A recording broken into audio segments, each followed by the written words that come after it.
Hey, I thought I'd do a video response because you said you'd like to hear from people that are in college. I myself am also starting my second year in college, and I've got to partially agree with you. I mean, I'm the kind of person that, school or not school, I like to sit and listen to something just because it's new information. So, I mean, I'll sit and, watch stuff on the History Channel and sit and listen to that. And, I mean, I like sitting and listening to teachers, but not if it gets too monotonous, I guess is the word of that. I guess classes seem really monotonous to you. It's just, yes, I like hearing information, but if the teacher can relate it and make it, relevant. There we go. Make it relevant. Why do I need to know this? To help us have a better understanding of something happening in that. If that is there, I'm taking a lot of history classes. If something happens in a certain culture, can you analogize it to something in modern culture or even early modern culture, and something that we can understand and grasp? So if you can make A equal B and B equals C, that's fine. Or if you can make A equals C, good, whatever. It doesn't matter. So, yeah, I have to agree with you that sometimes classes can get monotonous, and because of that, I'm going to get a tape recorder where I can listen and then I can play it again to where I know what I missed and quote unquote fell asleep for. But also, yes, I've got to agree in that sometimes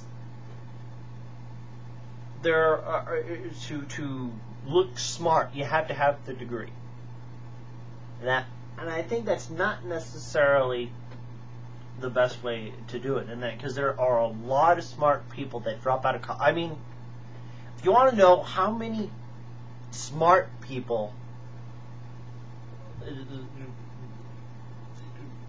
you want to know what kind of wacky things people do. I mean, Bill Gates has gotten arrested when he's young. There's so many people that have smoked, that have drank, and I don't mean even socially drink. I mean excessively drink and gone to jail, done drugs, and become very successful people, and that are very smart, that haven't gone to college. I mean, you drop out and then go on, or even some people that drop out from high school and are very smart and wise people. And I mean, those numbers are shrinking. Normally there are grandfathers or elder parents and that, oh well, they kind of dropped out because they had to, but they're very smart people anyway.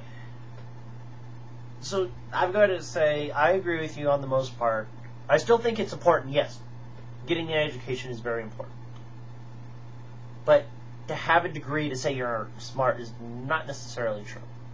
That you can do your classes and you can look good while doing it, but that may not be the best way to do things. Sometimes going out and doing independent research and that, just going and reading things on your own or going and listening to something on your own free time, sometimes will help people learn better, make you smarter, because it'll make you critically think about this, because this view is not quite the view you've heard before, or you hear your view, but it's presented in a slightly different light. Not a bad light, not a good light, but a slightly different light.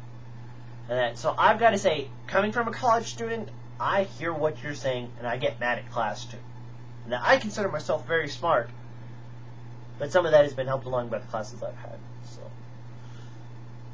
good video, and that is very relevant to people going to college nowadays.